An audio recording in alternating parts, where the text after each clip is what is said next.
এমন ভাবে যাইবা যাতে করিয়া আপনার উপরে গোসল ফরজ না হয়, আপনার উপরে গোসল ফরজ না হয়।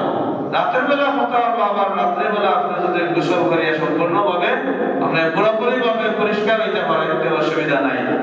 ফজরের আগে ফজরের নামাজ যাহাতে আপনি পড়তে পারেন, কিন্তু দিনের বেলা যদি কেউ স্ত্রী সম্ভোগে যায় তাহলে এই ব্যক্তির লাগি কাজা এবং কাফারা উভয়টাই ফরজ হয়ে যাব। ওকে সুবহানাল্লাহ। এর লাগি এই জিনিস সকল আপনি সতর্কতা অবলম্বন করতে হইব।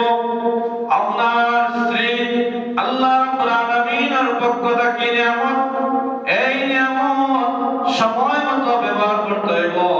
রমজানুল মুবারক আপনি কিছু অফ রাখতে হইব। দিনের বেলায় যদি কোনো মানুষ স্ত্রীর সম্পর্কে যায় তাহলে ওই ব্যক্তির লাগে ওই ব্যক্তির রোজাটা নষ্ট হয়ে যাব, এমনকি কাজা এবং কাফারা তার উপরে ওয়াজিব হয়ে যাব। কাজা রাখতে হইব, কাফারা রাখতে হইব। কাজা কিটা? একটার বদলা একটা হইল কাজা, আর কাফারা হইল একটার বদলা ৬০টি রোজা আপনি একাধারে রাখতে হইব। ৫৯টি রোজা যদি রাখিয়া যদি আপনি মাঝখানে যদি আপনি গ্যাপ দেন তাহলে আবার প্রথম থেকে শুরু করিয়া একাধারে ৬০টি রোজা আপনি রাখতে হইব রমজানুল মুবারক বাদে।